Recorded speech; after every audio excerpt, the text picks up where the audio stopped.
Good morning, everyone. I'm very happy to welcome you to the ASTS Client Team Project presentations for the class of 2023. Welcome everyone in this room. Welcome to the jury. Welcome our new class of 2024, and welcome our client, and of course everyone who is attending online. So this is a very important day for ASTS, and especially the course of our batch of our students, because today they're presenting their work of the past 8 months, a project with a real client in the sports industry. And our first client here is today is NASEF, the network of academic and scholastic esports federations. And the team that has been working on that is consisted of William Salvi, Lorenzo Tarenghi, Ioges Panchetti, and Simona Castro. So I happily leave the floor to our team to get us through the skills and whatever is needed to thrive in the esport industry. Please. Just for the time is fine. We're 19 minutes. We're just wondering. Yeah, cool. Welcome to this presentation on the work that we did with the NASEF network of academic and scholastic esports federations. So we all witnessed that the tremendous growth that esports had in the recent years. We see that from 2015 to 2017, the revenues doubled, and it was expected to triple between 2016 to 2020. Then we see that in 2020 it was a bit over-optimistic, but in the end they reached the goal of tripling the revenues in 2022, which is still an exponential growth. Now you might wonder, can anyone tell me why am I telling you this good news, great audience, great revenues, but it's called problem statements? Why is that a problem? No worries. It's shortage of skilled people, basically. So in such growth of industries, it's always difficult to manage. People at the time were just playing video games, and they were in organizations and teams that were not worth not as much, but then they were multi-millions organizations, which is always difficult to manage. Well, I will start from our research question. The esport industry and its ecosystem, which skills are needed in order to support and sustain its growth, and which pathway are needed in order to secure that. So our project goal was to identify the esports education standard policies and practices. Especially we focus on 6 key areas: policymakers, players, education, sponsorship, broadcaster. And our final goal was to interview all the stakeholders from each area, and from here to extract their needs and the skill sets in order to support the esport growth. Basically, we use a mixed method approach based on primary data and secondary data. As primary data, as I said, we use we interview the main stakeholder, and for secondary data, we review the main articles, literature, so the literature, so main articles, news, and so on. So who is NASEF? NASEF, as we said, is a network of academic scholastic esports federations. And their goal is to bring play-based opportunities and tools for students in and out of the classrooms through esports. Their main objective is to create work with pathways for students to enter the esports field, to create a community of esports professionals, and at the same time purposeless play, which is learn by playing. Some of the main skills that you see within the program is social emotional learning, STEM-based skills, which is science, technology, engineering, arts, and math. And lastly, the 21st century skills. Some examples are creativity and digital literacy. Some of the main initiatives are the Rocket League events, Minecraft challenges, the Skillshop platform, which is a tool for managers and coaches to learn how to manage the clubs, etc. And then the Fellow program, which is basically a community support system that can provide mentorship for everyone. So as you can see, these are the career pathways that a student can enter when they learn through esports. As you can see, these are the stakeholders I will cover today, and I'll pass it on to you. Thanks, Simona. So with the methodology which we have taken, like which Lorenzo has explained, so from the lens of players, publishers, and entourage, these are the key findings which we have realized. So we have seen that the esport gamers are often young and relatively mature, and there is a huge competition associated with esports because this is a competitive field, and surprisingly, even the technology is being more accessible. We have seen that the participation costs of these gamers have been increasing drastically, and we have seen that the sponsor, they mostly rely on sponsors to finance and to participate and to bear these participation costs. Moreover, we have seen that there is no regulated scouting associated in this field. It's been so shattered. And we have seen that there is a shortage of skills coaches, and that is one area which we felt that that needs to be improved. And when it comes to the lens of publishers and tournament organizers, we have seen that it's a booming in industry, and there needs to be a lot of workforce needed to manage this growth. And in this complete ecosystem, we have understood that the publishers hold the ultimate power. We can see from different stakeholders as well why they are powerful, and they hold the ultimate rights of games. And whenever the tournament organizers needs to conduct some events, they need to approach publishers and pay the publisher right fee. And moreover, they prioritize more towards the commercial side than the academics or scholastic side. And the key recommendations which comes from the players, publishers, and entours, we have already seen that it's a fast-paced industry with number of titles releasing every day. And to sustain this, we need to have a lot of the players need to have a lot of skills to do that. And it's a vast ecosystem when compared to the other things. And publisher ecosystem needs a lot of different skill workers, ranging from the web developers, game developers, event organizers, and we have seen that how the education system would be involved in this. And early adoption of esports is one of the key recommendations which we go when it comes to the players and publishers, and we see that why it is important. And one of the key area which we felt it needs to be improving is the training of coaches, because the coaches are the one which trains the new students, and since it's a relatively new industry, we need more coaches to sustain this growth, and collaborations and partnerships is one of the key aspects for this growth. And we'll see in the entire journey why it is so important. And I'll pass to Simon again. Thank you. So why do we find education in the mix? And first of all, for any grassroots initiative, education has to be a key starting point. And since we have esports, and since there's not much knowledge out there on esports, we need to address some of the issues that are coming up with introducing esports into education, which is the healthy lifestyles that students have when playing esports, like depending on the hours they play, hours of sleep, etc. Then we have gender discrimination, lack of participation of women in events, and also tilt, which is the lack of management of their emotions, which is rage or frustration in front of the screens. So we decided to divide the education field in standards, skills, and practices. As you can see, these are all the skills that students can acquire through esports: communication, collaboration, teamwork, etc. Anything that you might also find as well as in traditional sports. 21st century skills, focus, time management, project management, programming, etc. From the intrapersonal and interpersonal skills to the most technical. And then we thought that NASEF does a really good job in addressing all these skills throughout their programs, with their STEM initiatives, with their challenges online, with Farmcraft and Minecraft. And so we thought that in this case, everything that they're doing is doing a good job towards where they want to go. And so when it comes to standards, we thought that the industry has a lot of needs. This is what we compiled from my interviews. Local recognition means that esports is not well recognized everywhere in the world.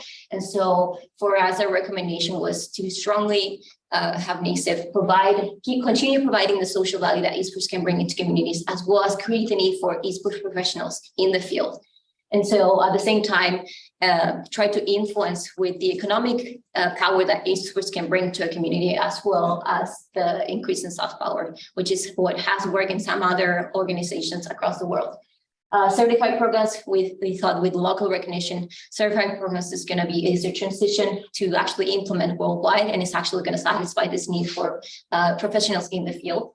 And then a standardized curriculum with this would hopefully increase the scope of what the standardized curriculum would be, and at the same time allow teachers to have more freedom when it comes to teaching, because nowadays kids don't only learn from pen and paper. And so we thought that in this instance, we could have maybe more temporary programs, so that way people actually take advantage of the opportunities, since sometimes people perceive that when something is scarce, they take more advantage of it. And lastly, NASEF does have a code of conduct, which we strongly expect that maybe at the lowest level of clubs initiating in the esports field, that they actually implement this with more strength, so that way they can give students an expectation, and that way they foresee how to manage those in the future.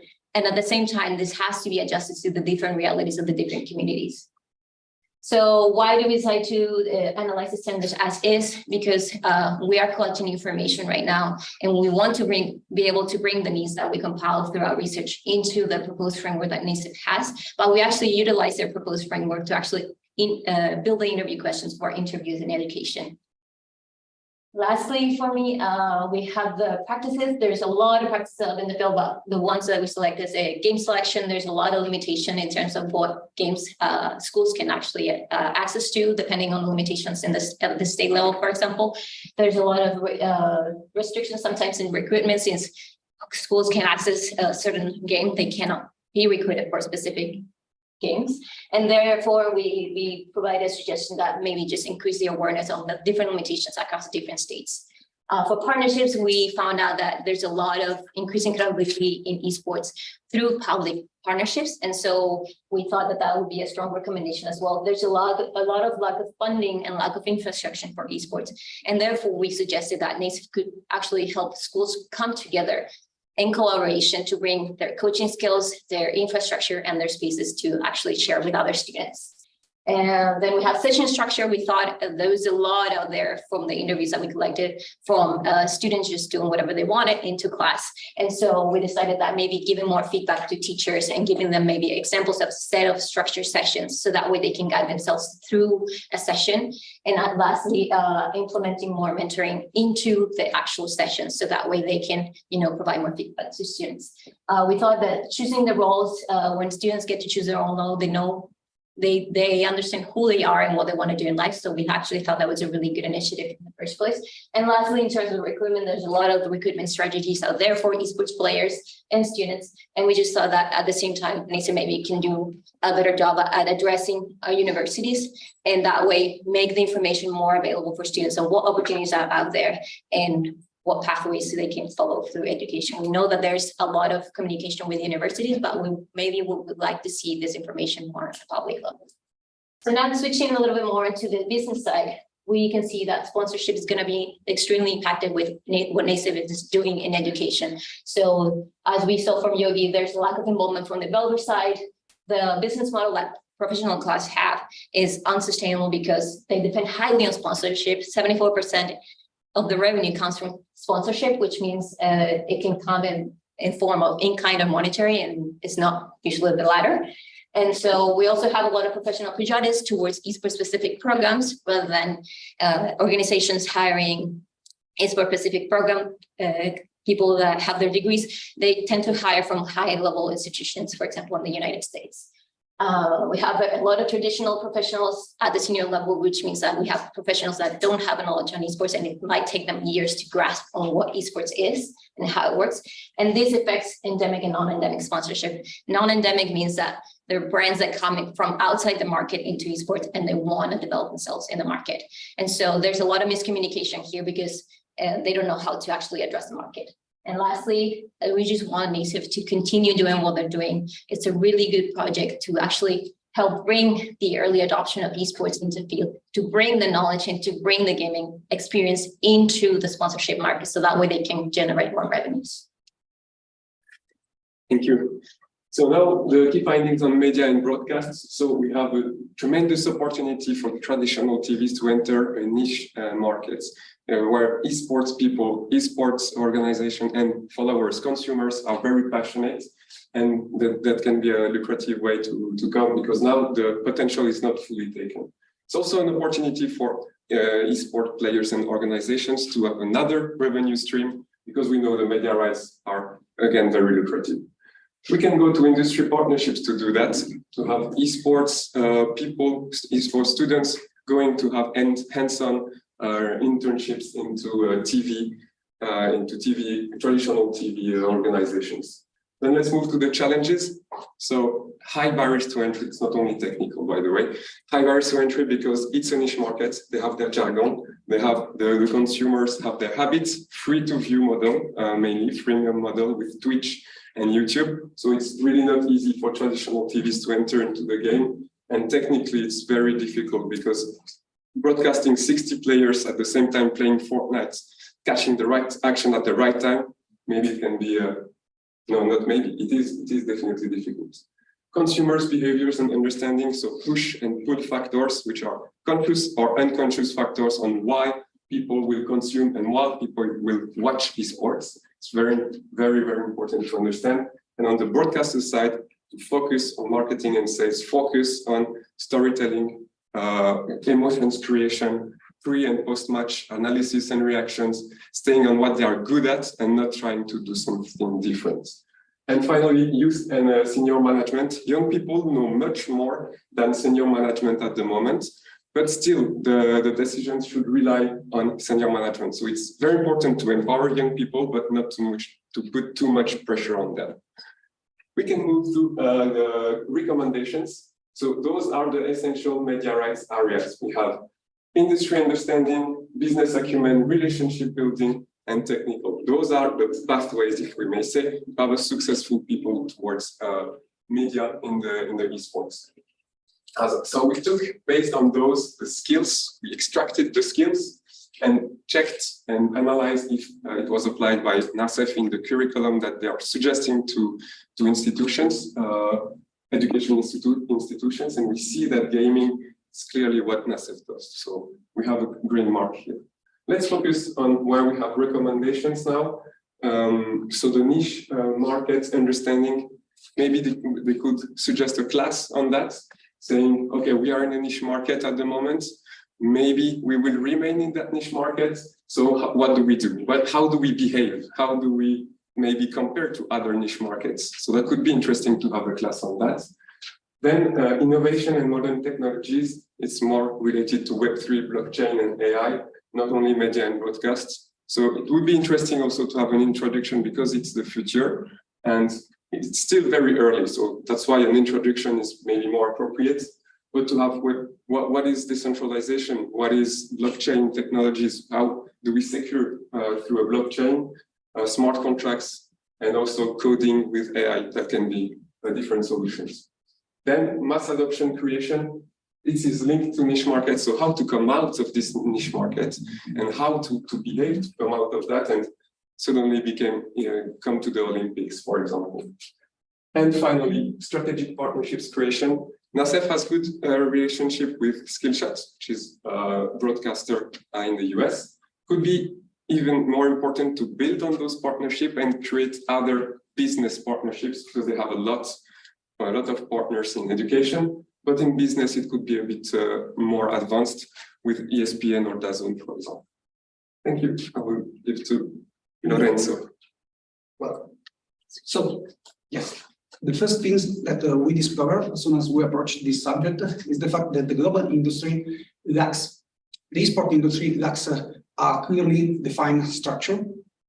The first thing that we can say that its structure is really complex, as there are several entities, multiple actors that can play many different roles.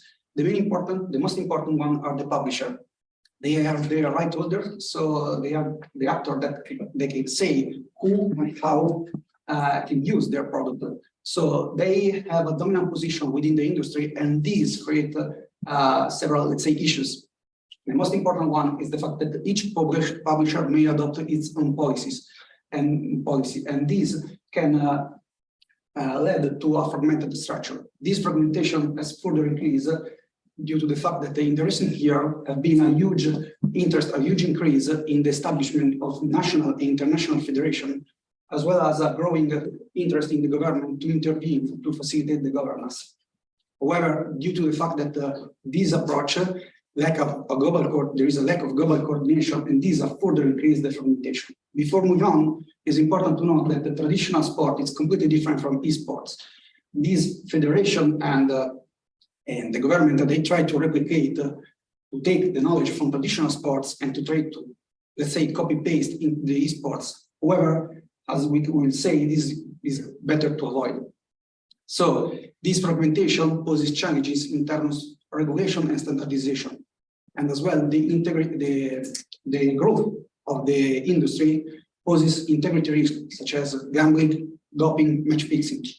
So what we would recommend is firstly a tailored regulation that is respectful of what are the peculiarities of the esport industry and avoiding to directly replicate what has been done for traditional sport. Secondly, it is desirable if the goal of the federation and the publisher an alignment between their goals, because the publisher, as I say, that they cover this dominant, they have this dominant position, and the federation, they have the outlook and the international perspective. Yeah, to conclude this topic, so we have listed out all the elements, like how we have approached this subject and how we have came to these recommendations. These are the different steps involved in it. And thanks for being a wonderful audience. This is the floor for the questions. Thank you. Thank you.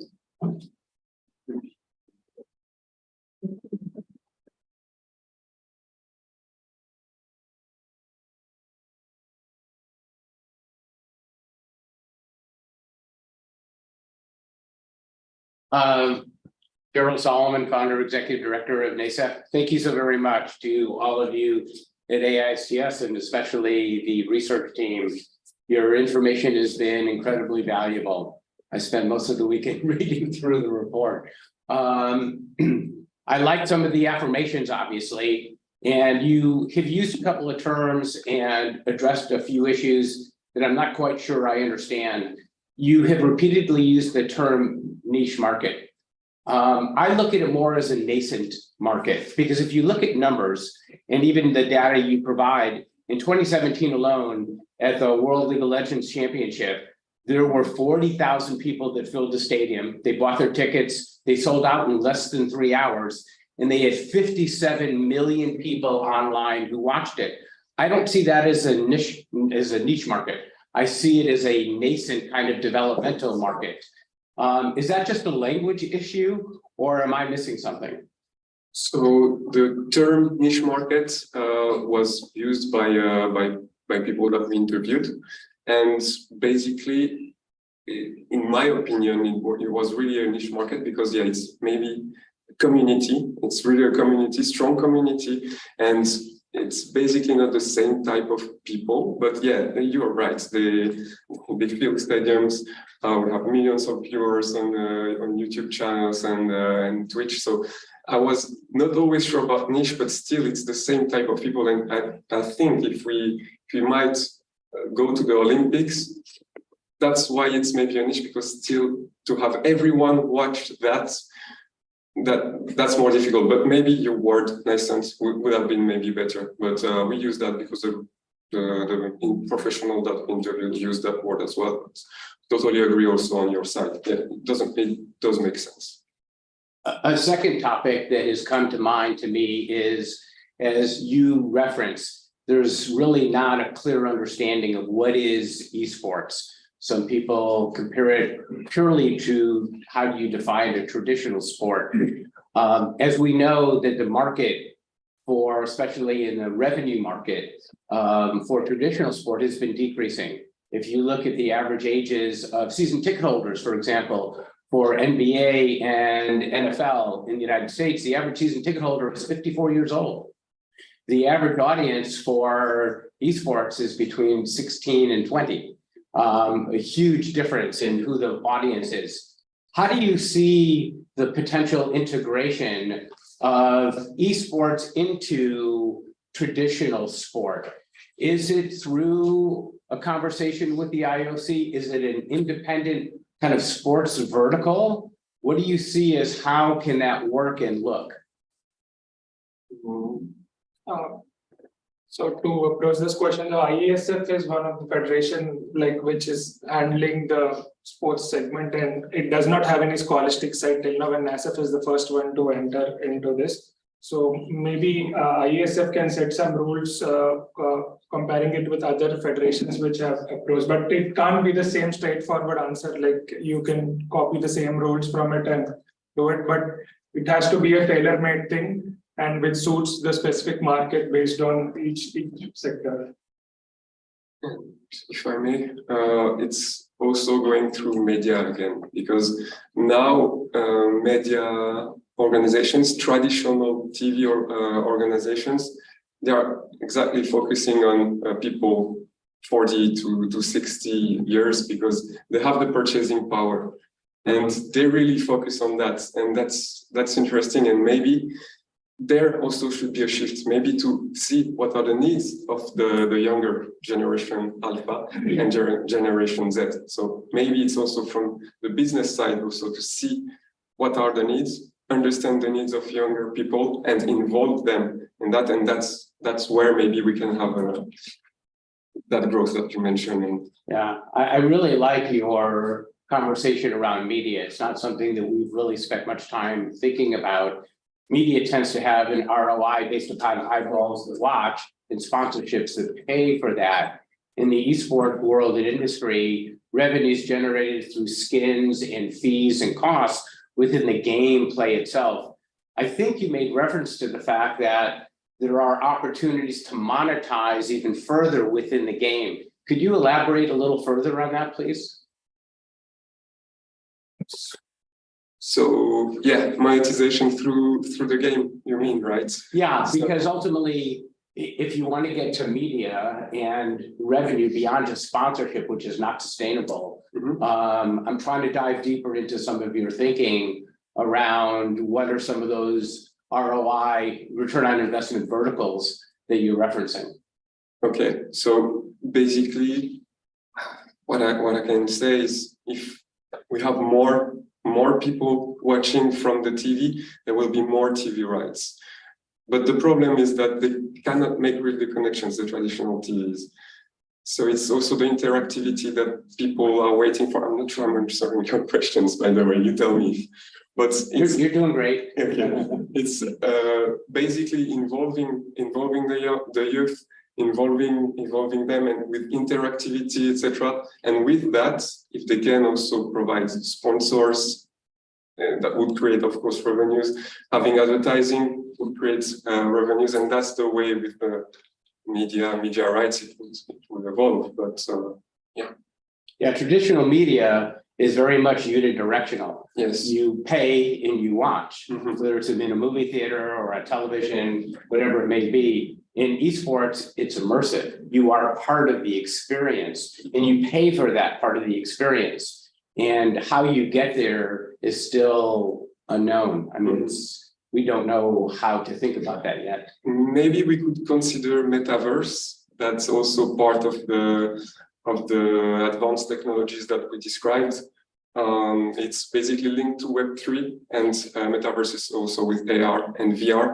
And this way could involve the younger generation because they will be much more involved in the scene. I don't know if you all understand what is metaverse, but basically it's with VR, it's being part of what you are watching and not only having a screen. So it's really like immerse relationship with the game and what you're watching.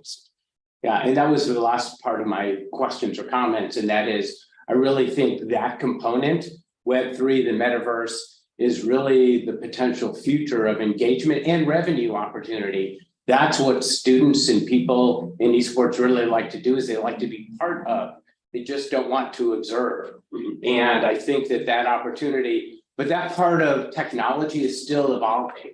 As you referenced, and we all know, it's still, like esports itself, fairly nascent and still evolving. But I think you've hit a topic that really is important for us to spend time on to really begin to analyze. Maybe that's the next project we do with AISTS. That'd be awesome. Actually, in terms of technologies, like the IOC tested like one of those ideas with the Winter Olympics, but it's still something in progress, like with these with virtual realities, too heavy to implement still for the technology side. So Yeah, thank you very much. Thank you. May we proceed? Yes. Your game is over already, but I just have 1 or 2 questions. I get an extra life, maybe a bonus. I have a lot of questions. I will limit them to two because there are others who also want to ask some. You somehow, first, thank you very much for your interesting presentation this morning. I also spent my weekend on these papers, not only yours. And one thing that you emphasize in your paper is the dominant position of the publishers in the, of course, in the industry. Now thinking, taking a step back and looking at this governance framework that you mentioned as well, how could you reconcile a reduction of power or weight of the publishers with the necessity to protect their creations? I'm thinking here the IP, the intellectual property rights for a certain amount of time that will be protected so that there is no copy or whatever. Game would really be over if this type of protection would disappear or be dramatically reduced, thinking about all the millions they have to put front to create those games who hopefully will be very, very successful as League of Legends or others. You seem to be really aiming at them, like willing. I mean, that's what I get as a sense when I read your paper, willing to diminish a bit the power. How can you reconcile this, the economic aspects, the protection of their assets, what they created, with some kind of balance of powers between them and other stakeholders in the field? Well, if I may, it's a difficult question because on one hand, publisher, they have the intellectual property rights are there to protect and to respect and to protect their investment because they spend money to design, produce, and develop the video games. So it's difficult because they are profit-making company, and we are here to ask them not to give up to this right, but at the same time there are higher interest. For instance, there are these integrity issues, and there are other several issues that would require not a step back from their side because they are profit, they are there to make profit, but a sort of sense of responsibility from their side in order to cooperate with the international federation in order to find a solution to these activities. Because yes, if you want to make profit from these, you should have a league, a tournament that is fair, that is protected from cheating from the other integrity issues. And alone is difficult because they can set their own policy, but the esport nature is international. So I cannot use my local approach, but only a federation, a global federation, as the outlook, the international view to protect, to address this is difficult to find because at the end they have at this stage the federation, they have power, but the power is within the publisher. So it's up to them, I would say, but they should try to think over the long term. They should think long term. Yeah. And do you believe self-regulation of the publishers and other stakeholders would be a better path to follow than waiting until a government or several governments or some kind of supranational entity comes up with some kind of regulation as to integrity and all the other elements you mentioned? Yeah, the problem that if publisher they act before and they don't wait for government, they should find an outcome that is most favorable to them.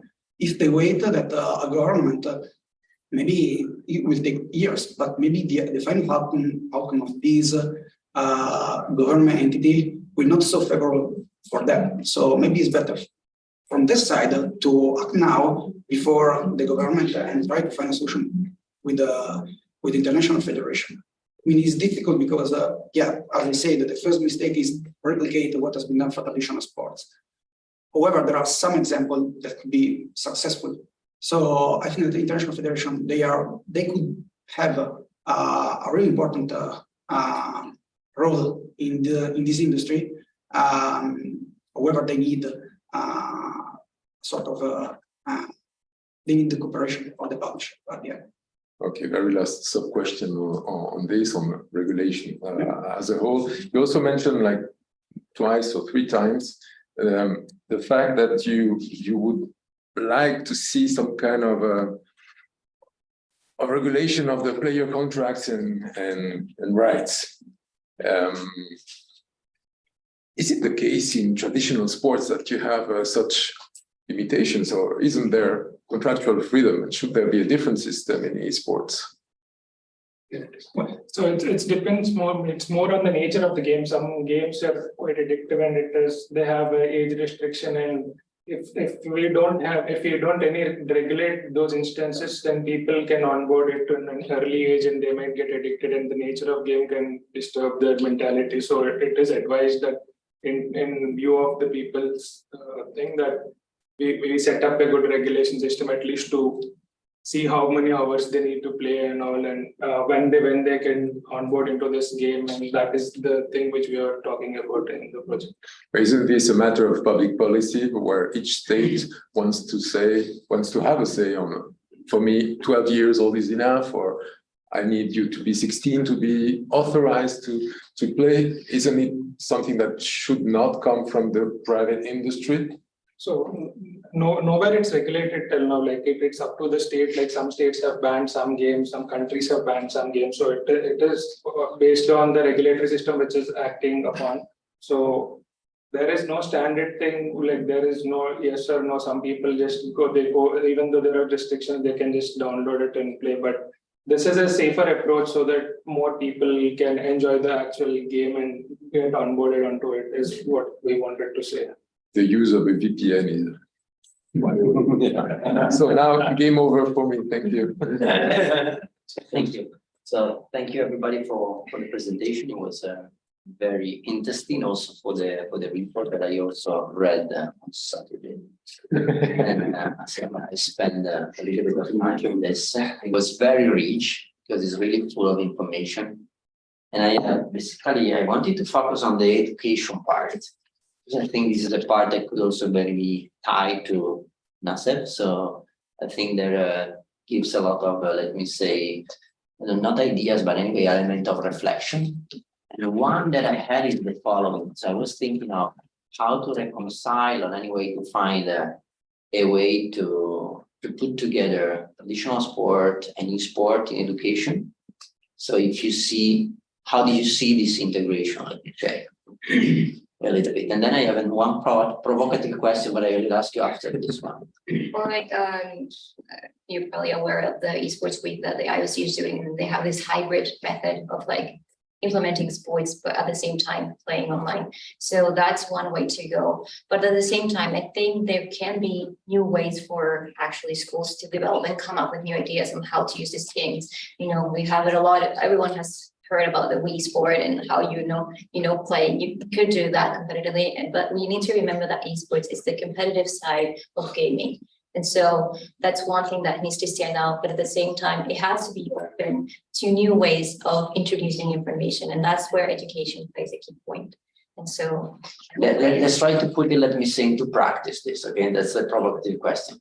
Would you add this to the ISTS MIS program, and how? I would honestly add it because it's such a booming industry that we need to understand, and it's shifting that way. Like we see kids nowadays learning differently, and it's not just about sports itself. It's about how kids are learning nowadays. How, for example, we had the issue that they're mainly on the computer and they don't interact socially with anyone. When we actually have an interaction through computers, that they can actually develop socially. And so we have seen this shift in education and how kids learn nowadays. And that's why it's important to address it and not continue to avoid it as an issue, as like esports kids are spending 8 hours in front of the screens. Is actually informing them and actually making them transition into not only gaming, but also career pathways for the future.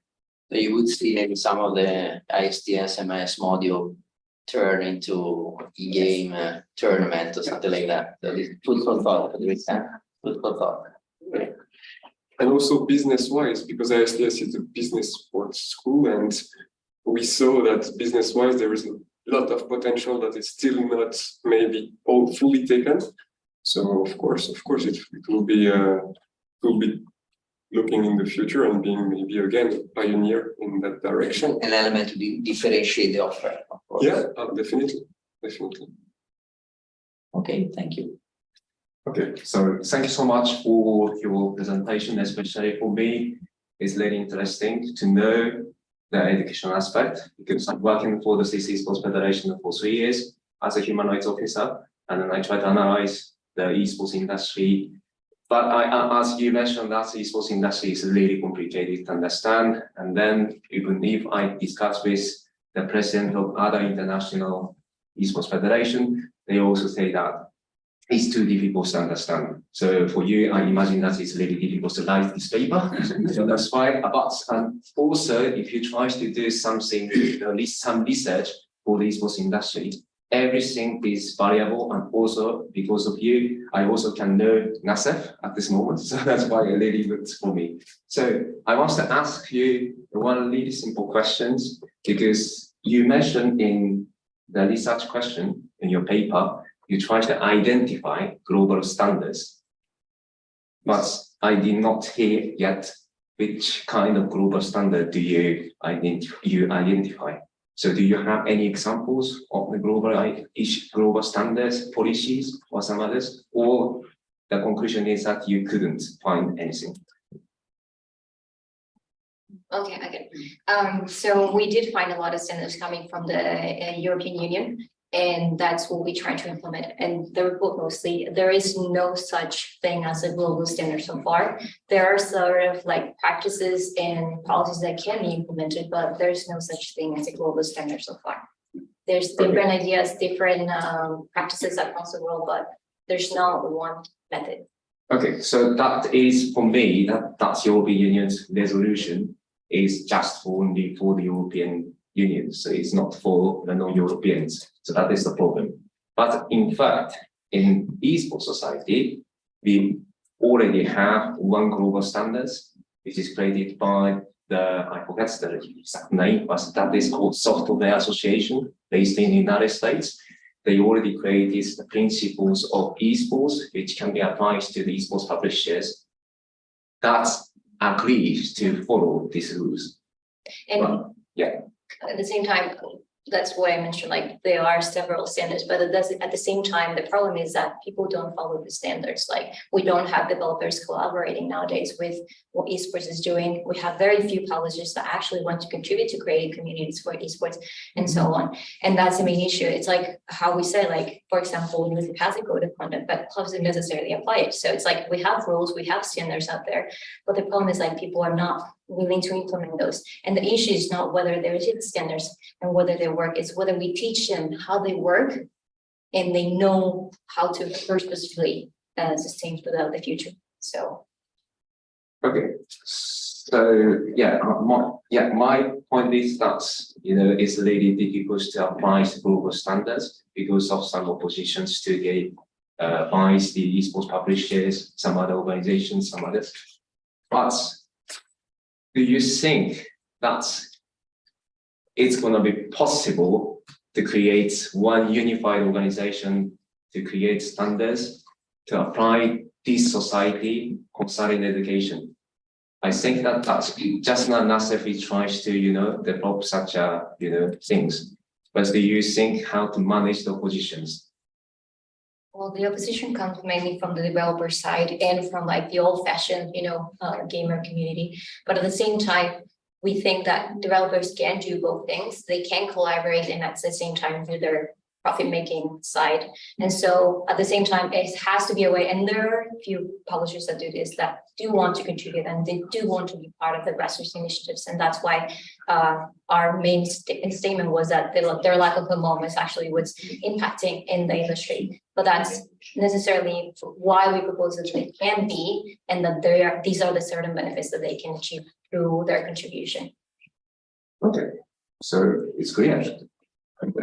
Yeah, as he said that the esports or not, that is a very important topic, but I don't want to discuss here because I already discussed huge discussion with the other people. So thank you so much for your wonderful Thank you for presentation. your question. Thank you.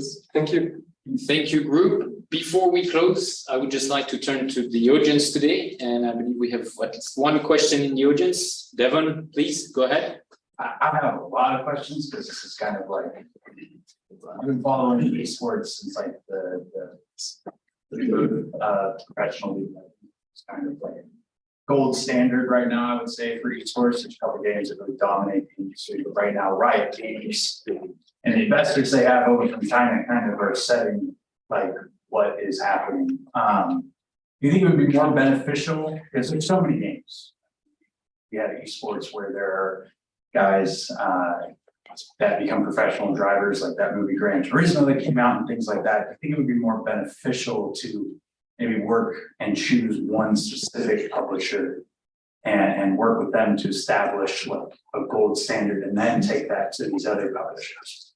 Because you have Blizzard and Riot and these companies that absolutely are dominating and are controlling how these kids go about their lives and everything like that. So would it be more beneficial to maybe go on like in your guys' opinion, on like a smaller approach and then expand from there, or just continue with this overreaching like blanket? If we can establish a standard that works for everyone. So that's I can just start with the initiated. So there are many game publishers who are already doing this, but the main thing is acceptance. How will the other people accept if someone sets the standards out there? So that is a difficult question. We have to answer it.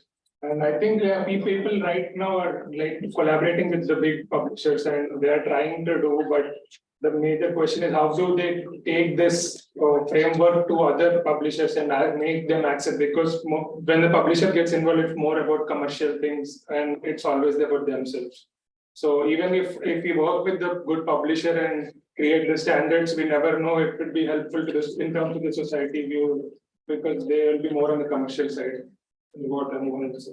if I may add, again, in this vision to Web3, etc., decentralization is seen as a good way to evolve, and it's maybe what the future means. If you start with one big and then grow with that, you will have centralization definitely, and maybe having different ideas, maybe having different views, and decentralizing the power, decentralizing the ideas. It's the way to go. That's what I would say. Explain to them. Okay, basically Web3 is the third version of the web. So we have Web 1, Web 2, Web 3. Web 1 was when we had the static web, so we could consume on the internet. So basically we had static pages, you read the blog and no interaction. Web 2 is what we have now. So basically it's interaction, users can generate content as well. And Web 3, but in Web 2, it's big organizations that hold your data, right? So very centralized. And Web 3 is basically that, but you own your own data, and it can be in a secured way as well with the blockchain. But yeah, that's the difference. So interactions, but owning your own data. It's very, very broad, maybe due to time, but